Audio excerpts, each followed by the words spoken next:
Hi friends, I'm doctor B S Rao, PhD in finance and finance expert. Welcome to my dear wealth. Stock మార్కెట్లో trading చేసే వాళ్ళకి, ఇంకా stock మార్కెట్లో trading చేద్దాము అని అనుకునే వాళ్ళకి ఈ వీడియో చాలా ఉపయోగపడుతుంది. ఈ వీడియో చూసినాక ఖచ్చితంగా మీ ఇన్వెస్ట్మెంట్ స్ట్రాటజీని మార్చుకుంటారు. దానివల్ల మీరు హ్యూజ్ వెల్త్ క్రియేట్ చేసుకుంటారు అండ్ ఫైనాన్షియల్ ఫ్రీడమ్ ఎంజాయ్ చేస్తారు. స్టాక్ మార్కెట్లో ట్రేడింగ్ చేసే వాళ్ళకి, ఇంకా స్టాక్ మార్కెట్లో ట్రేడింగ్ చేద్దామని అనుకునే వాళ్ళకి ఖచ్చితంగా తెలిసే పేరు వారెన్ బఫెట్. అసలు ఈ వారెన్ బఫెట్ ఎవరు, ఈయన ప్రత్యేకత ఏంటి అని అంటే కనుక, వారెన్ బఫెట్ ప్రపంచంలోకెల్లా greatest value investor. Value investor అంటే ఏంటంటే ఇక్కడ అండర్ ప్రైస్డ్ స్టాక్స్ ఐడెంటిఫై చేస్తారు. ఈ ఐడెంటిఫై చేసిన తర్వాత ఈ కంపెనీ యొక్క ఫండమెంటల్స్, ఫైనాన్షియల్స్ స్టడీ చేసి ఆ కంపెనీ యొక్క ఇంట్రిన్సిక్ వాల్యూ, అంటే జనరల్గా చెప్పుకోవాలంటే బుక్ వాల్యూ, ఈ బుక్ వాల్యూ అనేది స్టాక్ మార్కెట్లో ట్రేడింగ్ అయ్యే ప్రైస్ కంటే ఎక్కువ ఉందనుకోండి, అప్పుడు ఈ కంపెనీ షేర్స్ కొని లాంగ్ టర్మ్ హోల్డ్ చేసి ఉంచుతారు. దానివల్ల over a period of time huge wealth create అవుతుంది. వారెన్ బఫెట్ తన కంపెనీ బెర్క్షైర్ హ్యాథవే ద్వారా ఈ ఇన్వెస్ట్మెంట్స్ చేస్తూ ఉంటారు. తన కంపెనీ పోర్ట్ఫోలియో 32 lakh crores.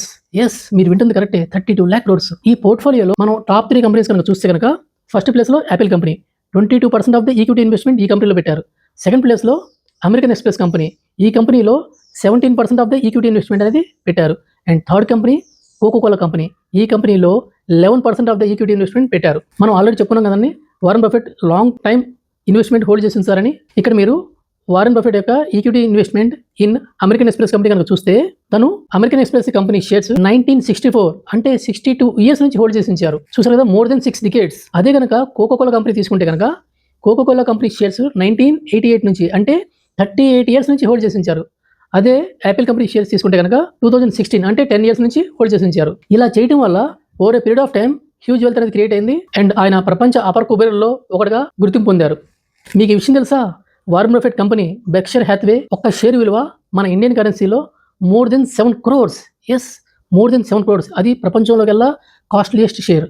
వీళ్ళు బెర్క్షైర్ హ్యాథవే కంపెనీ వాళ్ళు బోనస్ షేర్స్ ఇష్యూ చేయరు, షేర్ స్ప్లిట్ చేయరు, ఇంకా డివిడెండ్ కూడా డిక్లేర్ చేయరు. ఈ కంపెనీ తమకు వచ్చిన రెవెన్యూస్ని మరలా రీఇన్వెస్ట్మెంట్ చేసి కంపెనీ గ్రోత్కి, కంపెనీ ఎక్స్పాన్షన్కి యూజ్ చేస్తుంటారు. అండ్ వీళ్ళు లాంగ్ టర్మ్ ఇన్వెస్ట్మెంట్ చేసే లాయల్ ఇన్వెస్టర్స్ని ఎంకరేజ్ చేయడం కోసం అండ్ స్పెక్యులేషన్ చేసే వాళ్ళని డిస్కరేజ్ చేయడం కోసం తమ కంపెనీ షేర్స్ స్ప్లిట్ చేయరు అండ్ బోనస్ షేర్స్ ఇష్యూ చేయరు. వారెన్ బఫెట్ 1942లో 11 years ఏజ్ అప్పుడు మన ఇండియన్ కరెన్సీలో చెప్పుకోవాలంటే కనుక 378 రూపీస్తో ఇన్వెస్ట్మెంట్ స్టార్ట్ చేసి, చూసారు కదా, ఈ value investment and long term investment వల్ల ఇంత హ్యూజ్ వెల్త్ అనేది క్రియేట్ చేస్తున్నారు. 32 lakh crores పోర్ట్ఫోలియో ఉన్నది వాళ్ళది. So long term investment and value investment చాలా క్రూషియల్ వెల్త్ క్రియేషన్లో. మన దేశంలో తీసుకుంటే కనుక రాకేష్ జుంజున్వాలా, ఈ పేరు తెలియని వాళ్ళు ఆల్మోస్ట్ ఉండరు. తనని వారెన్ బఫెట్ ఆఫ్ ఇండియా అని కూడా అంటారు. జుంజున్వాలా ఇనిషియల్గా స్పెక్యులేషన్ చేసేవాళ్ళు అండ్ షార్ట్ టర్మ్ ఇన్వెస్ట్మెంట్ చేసేవాళ్ళు. దానివల్ల పెద్దగా సంపాదించలేకపోయారు. కానీ రాధాకిషన్ దమానీ, మీ అందరికీ తెలుసు, డిమార్ట్ అధినేత, తను ఒక గ్రేటెస్ట్ వాల్యూ ఇన్వెస్టర్. తనని చూసి రాకేష్ జుంజున్వాలా ఇన్ఫ్లుయెన్స్ అయ్యి స్పెక్యులేషన్ వల్ల, షార్ట్ టర్మ్ ఇన్వెస్ట్మెంట్ వల్ల వెల్త్ క్రియేట్ అవ్వదు అని రియలైజ్ అయ్యి long term investment, value investment approach follow అయ్యారు.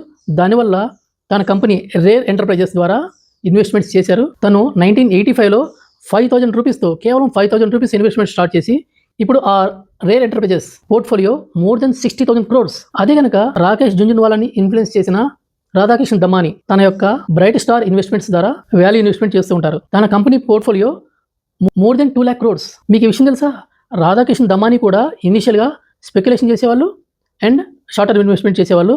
కానీ తను కూడా చంద్రకాంత్ సంపత్ అనే గ్రేటెస్ట్ వాల్యూ ఇన్వెస్టర్ని చూసి ఇన్ఫ్లుయెన్స్ అయ్యి తను కూడా స్పెక్యులేషన్కి, షార్ట్ టర్మ్ ఇన్వెస్ట్మెంట్కి దూరంగా జరిగి value investment and long term investment అప్రోచ్ని ఫాలో అయ్యి హ్యూజ్ వెల్త్ క్రియేట్ చేసుకోగలిగారు.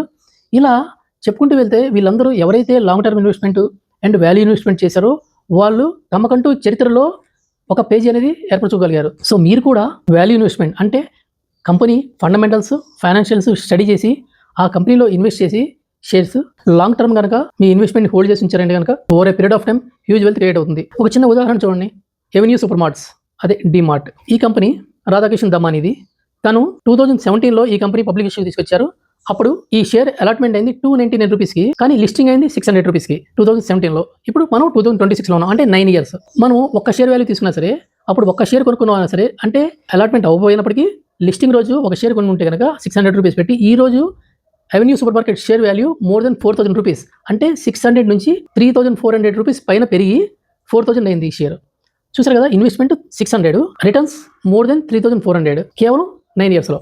అదే కనుక మీరు దీన్ని ఈ 600 రూపీస్ని ఫిక్స్డ్ డిపాజిట్లు కానీ 8% రేట్ ఆఫ్ రిటర్న్ వచ్చే రకంగా ఇన్వెస్ట్ చేస్తుంటే కనుక ఇప్పటికి మీకు కేవలం 600కి ఇంకో 600 యాడ్ అయ్యి 1200 అయ్యేది. కానీ ఇక్కడ మీకు 600కి 3400 యాడ్ అయ్యి 4000 ప్లస్ అయింది. అంటే ఇక్కడ నేను ఎవెన్యూ సూపర్ మార్ట్స్ని ప్రమోట్ చేయట్లేదు. కేవలం నేను ఫోకస్ చేసేది ఏంటంటే మీరు ఫండమెంటల్లీ అండ్ ఫైనాన్షియల్లీ స్ట్రాంగ్ ఉన్న కంపెనీని సెలెక్ట్ చేసుకొని ఆ కంపెనీలో ఇన్వెస్ట్మెంట్ చేస్తే కనుక లాంగ్ టర్మ్ కనుక హోల్డ్ చేసి ఉంచితే కనుక ఆ ఇన్వెస్ట్మెంట్ని మీకు over a period of time huge wealth create అవుతుంది అండ్ మీరు ఫైనాన్షియల్ ఫ్రీడమ్ త్వరగా రీచ్ అవుతారు. నేను కొన్ని ఫైనాన్షియల్లీ అండ్ ఫండమెంటల్లీ స్ట్రాంగ్ ఉన్న కంపెనీస్ తీసుకొని వాటి మీద సెపరేట్ వీడియోస్ చేస్తాను. అదే ఆ కంపెనీలో ఎంత ఇన్వెస్ట్ చేస్తే ఎంత రిటర్న్ వచ్చేది అనేది అవి చూస్తే కనుక మీకు వచ్చి మరింత క్లారిటీ వస్తుంది. సో ఆలోచించండి, భవిష్యత్తులో మీరే వారన్ బఫెట్ ఆఫ్ ఆంధ్ర అవ్వచ్చు, లేదంటే వారన్ బఫెట్ ఆఫ్ తెలంగాణ అవ్వచ్చు. మీకంటూ ఇన్వెస్ట్మెంట్ చరిత్రలో ఒక పేజ్ అలా ఉండిపోతుంది. స్పెక్యులేషన్ వల్ల పీస్ ఆఫ్ మైండ్ ఉండదు అండ్ మీరు స్పెక్యులేషన్ ట్రేడింగ్ చేసేవాళ్ళు కానీ షార్ట్ టర్మ్ ఇన్వెస్ట్మెంట్ చేసేవాళ్ళు కానీ చాలా మంది డబ్బులు పోగొట్టుకుంటూ ఉంటారు. అదే చూడండి, మనం ఎవెన్యూ సూపర్ మార్ట్ షేర్ గురించి డిస్కస్ చేసాము. అది 600 రూపీస్ నుంచి 4000 రూపీస్ వరకు రీచ్ అయింది, అంటే 3400 రూపీస్ పెరిగింది. అదే కనుక మీరు ఏ స్పెక్యులేటివ్ ట్రేడింగ్ చేసేవాళ్ళు కానీ షార్ట్ టర్మ్ ఇన్వెస్ట్మెంట్ చేసేవాళ్ళు అయితే కనుక అది మీరు కానీ మీ పేరెంట్స్ అయితే కనుక ఇన్వెస్ట్ చేస్తే మీ పేరెంట్స్ అనుకోండి, మనం ఏ 600లో కొని ఏ 700గా అమ్మేసుకుంటాం, లేదు అంటే కనుక 1000 రూపీస్ కొని 1500గా అమ్మేసుకుంటాము. అలా లేదు అంటే కనుక 1000 రూపీస్లో కొని 2000 అమ్ముకుంటాము. అంతేగాని ఇంత హ్యూజ్ ప్రాఫిట్ అనేది బుక్ చేసుకోలేకపోతాం. కాబట్టి షార్ట్ టర్మ్ ఇన్వెస్ట్మెంట్లో కానీ స్పెక్యులేషన్లో కానీ హ్యూజ్ వెల్త్ క్రియేట్ అవ్వదు అండ్ మీకు ఓవర్ హెడ్ ఎక్స్పెన్సెస్ కూడా చాలా ఉంటాయి, బ్రోకరేజ్ కానీ ఇంకా రకరకాల ట్యాక్సెస్ కానీ ఇవన్నీ. సో మీ ఆబ్జెక్టివ్ అంటే మీ టార్గెట్ కనుక హ్యూజ్ వెల్త్ క్రియేట్ అవ్వడం అయితే కనుక ఖచ్చితంగా ఆలోచించండి. Value investment and long term investment వల్ల మీకు చాలా బెనిఫిట్ అవుతుంది. More than 95% of the investors short term ఇన్వెస్ట్మెంట్కి వెళ్తుంటారు అండ్ దూరంలో ఉన్న హ్యూజ్ వెల్త్ని ఇగ్నోర్ చేస్తుంటారు. అలా కాకుండా మనం ఒక విజన్తో long term investment and value investment కనుక చేస్తే కనుక ఆ దూరంలో ఉన్న వెల్త్ మనదవుతుంది. కాబట్టి మనకి దగ్గరలో ఉన్న షార్ట్ టర్మ్ రిటర్న్స్ మీద ఫోకస్ చేయకుండా మనకి కొంచెం దూరంలో ఉన్న లాంగ్ టర్మ్ ఇన్వెస్ట్మెంట్ వల్ల వచ్చే హ్యూజ్ వెల్త్ మీద మనం ఫోకస్ చేస్తే కనుక మనకి హ్యూజ్ వెల్త్ క్రియేట్ అవుతుంది అండ్ ఫైనాన్షియల్ ఫ్రీడమ్ వస్తుంది. ఇందా మనం చెప్పుకున్నాం, రాకేష్ జుంజున్వాలా రాధాకృష్ణ దమానిని చూసి ఇన్ఫ్లుయెన్స్ అయ్యారని. రాధాకృష్ణ దమాని చంద్రకాంత్ సంపత్ని చూసి ఇన్ఫ్లుయెన్స్ అయ్యారు. చంద్రకాంత్ సంపత్ పీటర్ ఎఫ్ డ్రక్కర్ని చూసి ఇన్ఫ్లుయెన్స్ అయ్యారు. పీటర్ ఎఫ్ డ్రక్కర్ జోసెఫ్ సంపీటర్ని చూసి ఇన్ఫ్లుయెన్స్ అయ్యారు. సో వీళ్ళని ఆదర్శంగా తీసుకొని మనం కూడా వీళ్ళకి లాగా, ఎందుకంటే వీళ్ళు చాలా సక్సెస్ అయ్యారు కాబట్టి వీళ్ళు ఫాలో అయిన అప్రోచ్నే మనం కూడా ఫాలో అయ్యి మనం కూడా హ్యూజ్ వెల్త్ క్రియేట్ చేసుకుంటే కనుక మనం కూడా ఈజీగా ఫైనాన్షియల్ ఫ్రీడమ్ ఎంజాయ్ చేయగలుగుతాం. కాదంటారా?